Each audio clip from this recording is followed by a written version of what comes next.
আৰে অঁ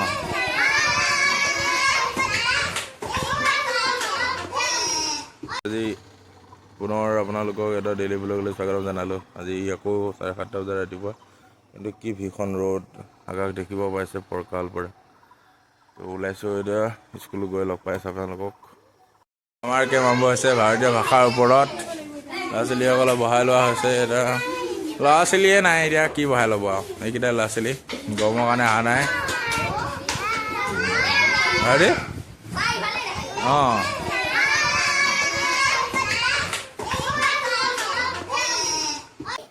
তোমালোকে তাতে বহা হ'ব। তো ইয়াত ছামাৰ কেম্পৰ আয়োজন হৈছে। তো বিভিন্ন ধৰণৰ বস্তু দেখুওৱা হ'ব। মেইন ভিত্তিটো হ'ল ভাষাৰ শিকোৱা। আজি ক্লাছো হ'ল ধুনীয়াকৈ। এতিয়া ভাষাৰ ওপৰত শিকোৱা হ'ব, হিন্দী ভাষা হওক আৰু অসমীয়া ভাষাটো জানেই। তো এনেকৈ বিভিন্ন ধৰণৰ ভাষাৰ মানে আপোনাৰ উৎসকৰ্তাটো বৃদ্ধি কৰা ছাত্ৰ ছাত্ৰীৰ মাজত। ইয়াৰ পিছতে আপোনাৰ ছুটি হ'ব, আকৌ ছুটীত লগ পাম। ক্লাছো হ'ল মাজতে, কিন্তু আপোনাৰ ছামাৰ কেম্পৰ আয়োজনৰ বাবে ইমান এটা ভিডিঅ' বনাব পৰা নগ'ল।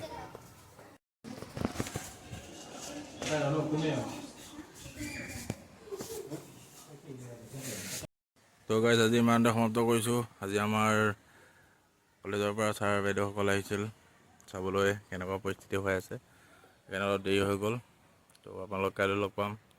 আজিলৈ ইমানতে ৰাখিছোঁ।